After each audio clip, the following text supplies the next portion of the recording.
Last 1 year ना law graduates के लिए बिल्कुल भी अच्छा नहीं रहा। और मैं ऐसा क्यों बोल रहा हूँ, क्योंकि देखो सबसे पहले तो 3 ईयर मैंडेटरी प्रैक्टिस रूल आ गया, जिसकी वजह से बहुत से बच्चों का सपना जो जज बनने का था वो काइंड ऑफ अंधेरे में चला गया। उसके बाद लीगल वैकेंसीज बहुत कम आई, ना सिर्फ जुडिशरी में बल्कि अलग अलग डिपार्टमेंट, अलग अलग ऑफिस के अंदर। अब उसके ऊपर से एक और बुरी खबर आ रही है ऑनरेबल सुप्रीम कोर्ट से, और ये खबर है राजस्थान के लिए।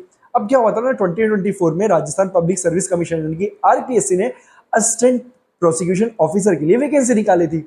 अब उसमें बहुत से बच्चों ने क्या किया था, रिट फाइल कर दी। उसके पीछे का इशू ये था कि भाई बच्चों ने बोला कि सर जब फॉर्म फिल किया था ना तब हम फाइनल ईयर में थे, लेकिन जब एग्जाम कंडक्ट किया जा रहा है तब हमारे पास ग्रेजुएशन डिग्री आ चुकी है। तो आप यहाँ पे जो एलिजिबिलिटी क्राइटेरिया ना वो फॉर्म फिलिंग की डेट से नहीं, वो इंटरव्यू की डेट से देखना। क्योंकि राजस्थान के अंदर क्या होता है ना, जो जुडिशियल सर्विस एग्जामिनेशन होता है ना उसमें भी यही प्रिंसिपल फॉलो किया जाता था।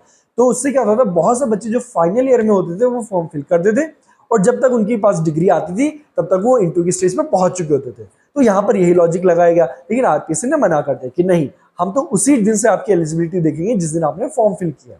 अब इस रीजन की वजह से वो हाईकोर्ट चले गए बच्चे, और हाईकोर्ट ने बच्चों की फेवर में डिसीजन दिया, और आरपीएससी को ये नोटिस इशू किया कि आप इन बच्चों के एडमिट कार्ड जो इशू कीजिए, इनको प्रीलिमिनरी एग्जाम में बैठने दीजिए। आरपीएससी ने एडमिट कार्ड तो इशू किया, लेकिन आरपीएससी साथ में पहुंच गया ऑनरेबल सुप्रीम कोर्ट के सामने। अब वहां पर ऑनरेबल सुप्रीम कोर्ट ने डिसीजन दे दिया आरपीएससी के फेवर में, ये बोलते हुए कि हम इस तरीके से एलिजिबिलिटी क्राइटेरिया की जो रिक्वायरमेंट है उसको चेंज नहीं कर सकते, क्योंकि एडवर्टीजमेंट के अंदर क्लियरली मेंशन था कि आपको एलिजिबल होना पड़ेगा at the time of the notification. और बच्चों ने लॉजिक दिया कि सर देखिए, अगर आप इस तरीके से हम अलाउ करते हैं तो इससे क्या होगा, और भी बच्चे इंक्लूड हो जाएंगे एग्जाम में, इससे कंपटीशन बढ़ेगा और हाई क्वालिटी कैंडिडेट का सिलेक्शन होगा।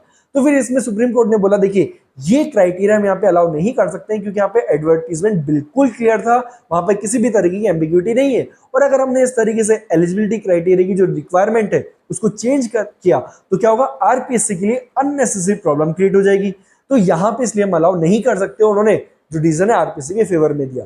तो इससे क्या हुआ, जो बहुत से बच्चे थे जो ऑलरेडी दुखी थे क्लियर मैंडेटरी रूल की वजह से, उनको ये लग रहा था कि चलो हम एटलीस्ट एपीयू का एग्जाम क्रैक करें, अब उनका वो सपना भी टूट गया। तो यहाँ पर ये बहुत ही ज्यादा बुरी खबर है उन सभी बच्चों के लिए जिनको उम्मीद थी कि शायद हम इस एग्जाम के लिए एलिजिबल हो पाएंगे और शायद हमारा भी रिजल्ट काउंट किया जाएगा टुवर्ड द फाइनल सिलेक्शन।